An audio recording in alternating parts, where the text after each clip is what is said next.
Thank you very much, Mr. Chairman. I believe in the value of work. I voted for the 1996 welfare law because I supported moving people from welfare to work.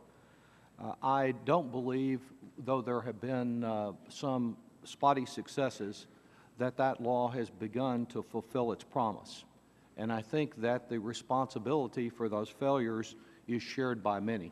States who did not do their part, an administration that has not come forward with its own plan, and Republicans here in Congress who have continued to build on old false stereotypes as this TANF reauthorization has been considered.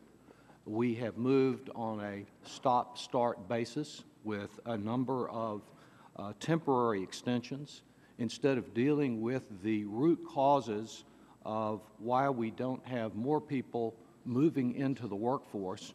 We've dealt with such tangential issues as whether people were cashing their checks at a strip club, a liquor store, or a casino, not one of the core issues. I certainly didn't object to restricting checks from being cashed there, but it hardly addressed the core concerns of how we provide temporary assistance to those who are poor and how we use those resources to get them into jobs. Now, with yet another start-stop, we face a deadline at the end of this month without any real basic reforms. The only focus has been on attempting to limit the administration in giving the states added flexibility.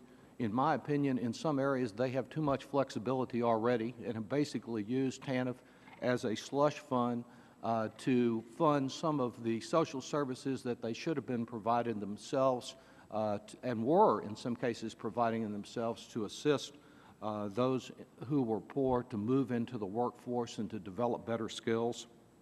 And whether they needed additional flexibility, there's some good argument that they should, but what we really should be doing is a broad reauthorization of this program, looking at whether it fulfills its original purpose and whether we can make it work better for the taxpayer and for those that it is designed to provide temporary assistance to.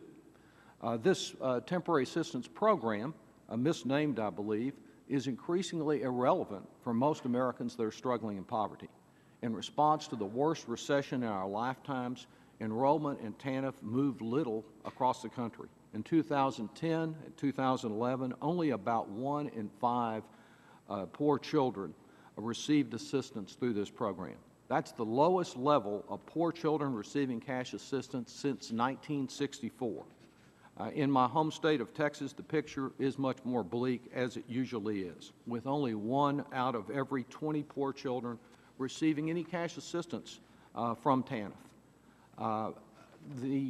I think all of us want to see fewer people receive assistance because they found a good job, but this is no indication that these folks that are not receiving assistance found a good job, and no one should consider it a success when fewer and fewer very poor children and families have access to a program meant to serve them.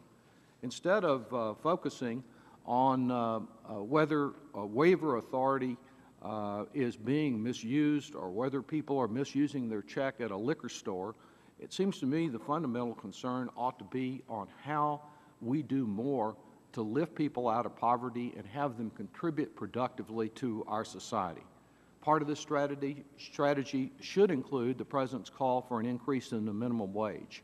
Right now, a family of 4 with 1 full-time earner working for the minimum wage is living in poverty, even after counting refundable tax credits. Increasing the minimum wage would give a pay raise to 15 million low-income workers, and it would increase the value of work for some of those leaving welfare. Increasing educational opportunities, including for our youngest children, is another strategy. And of course, defending against those who have criticized it so regularly, the Earned Income Tax Credit is another proven way of helping to lift people out of poverty, and it's doing more to lift people out of poverty than the TANF program is. We also need to consider what changes should be made in TANF. I wish that had been the focus of this hearing and the focus of more attention from the administration.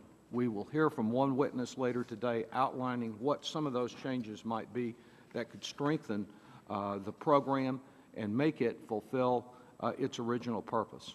Certainly, that purpose will not be fulfilled if we see even more cuts with sequester beginning tomorrow.